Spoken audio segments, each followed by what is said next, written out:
যারা এখনো আম সত্তা দেন নাই, আমের সিজন কিন্তু শেষ হয়ে যাইতে আছে, তাড়াতাড়ি করে পাকা আমের আম সত্তা দিয়ে দেন, নাহলে কিন্তু পরে পস্তাইবেন, বুঝছেন। তাড়াতাড়ি করে আম সত্তা দেখেন, কত সুন্দর একটা আম সত্তার কালার চলে আসছে, পাকা আমের আম সত্তা দেখছেন।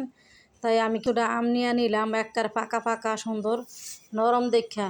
আবার বললেন না কিন্তু যে পচা আম, এটা পচা আম না কিন্তু, আমি একটু নরম দেখেই লইছি। তাই সবটি আম ভালো করে আগে ধুই, তারপরে এলে একটা একটা করে সবটি আম ছিললা লমু ভালো করে, একবার সুন্দর সবটি আম ছিলছি। ছেলা হয়ে গেলে তারপরে কি করব, বিচিগুলো কিন্তু আলাদা করবেন, বিচি সহ কিন্তু আবার মিক্স করিয়েন না, তাহলে কিন্তু আবার ব্লেন্ডারটা যেতে পারে।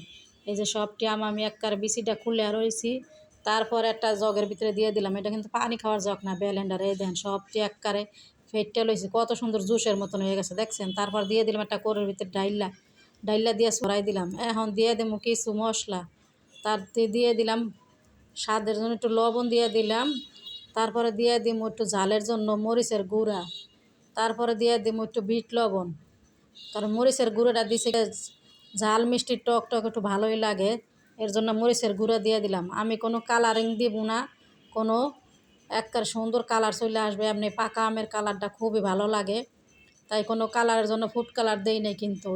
তাই লাড়তেই থাকবেন, লাড়তেই থাকবেন, লাড়ার কিছুক্ষণ পরে দিবেন চিনি। চিনি অতটা বেশি দেওয়ার দরকার নাই, পাকা আম এমনি মিষ্টি থাকে, তাই চিনিটা আমি পরিমাণ মতন দিবেন, যে যেরকম মিষ্টি খায়। তারপর আবার কিছু সময় লাড়তে থাকবেন, লাড়তে লাড়তে একবারে চিনিটা যখন যাইব, তারপর দেখেন একবার সুন্দর চিনিটা গইলা গেছে, বুঝছেন। এটা কিন্তু লাড়তেই থাকবেন, না লাড়তেই থাকবেন, না লাড়লে কিন্তু নিচ দিয়ে একবারে পুইরা যাইব। এই দেখেন আমি 1 মিনিটের লিগে লাড়াটা বন্ধ করছি, দেখি আমার চুলার অবস্থা দেখ। সবসময় খালি লাড়তেই থাকবেন, আপনার চুলাও নষ্ট হইব না আর নিচ দিয়ে পুইরাও যাইব না।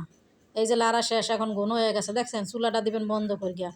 তারপর একটা বড় একটা প্লেট লইবেন, প্লেটের ভিতরে দিবেন কিছুটা তেল, তেল দিয়া পুরাটা প্লেটের ভিতরে একবারে পুরা গায়ে মাইকা পরে দেখেন আপনার আমটা কি ঠান্ডা হয়েছে নাকি। ঠান্ডা হইলে সবটি ডাইল্লা দিয়ে দিবেন একবার প্লেটের ভিতরে, ডাইল্লা সুন্দর করে আমডারে একবার প্লেন করবেন, কোনো জায়গায় যে উঁচা নিচা না থাকে, সুন্দর করে প্লেন করিয়া দিয়া পরে দিয়ে দিবেন রোদ্রে একবারে, সারাদিনের লিগা থাকতো শুকাইয়া। এই দেখেন সারাদিন পরে লই আইছি, দেখেন কত সুন্দর শুকাইয়া একবারে চিকন হয়ে গেছে দেখছেন, একবার অনেক চিকন হয়ে গেছে না, কালারও কত সুন্দর কালার চলে আসছে দেখছেন। এখন আপনার পছন্দের মতন যে এমনি মন চায় এমনি কাটেন, পছন্দ করেন খাওয়ার জন্য এরকম করে কাটবেন। এই যে আমি ছোটো ছোটো করে সবটি আম কাটটা লইছি দেখছেন, কাটা শেষ একদম, কাটটা দেন কত সুন্দর করছি, একবার দেখার মতন সুন্দর ছোটো ছোটো করে পিস করছি, একবার শুকায় পাতলা হয়ে গেছে দেখছেন। এখন প্লেটের ভিতরে সবটি বাইরে নিমু, সবার জন্য দাওয়াত রইল, কে কে টেস্ট করবেন কেমন হয়েছে দেখেন, যদি ভালো লাগবেন।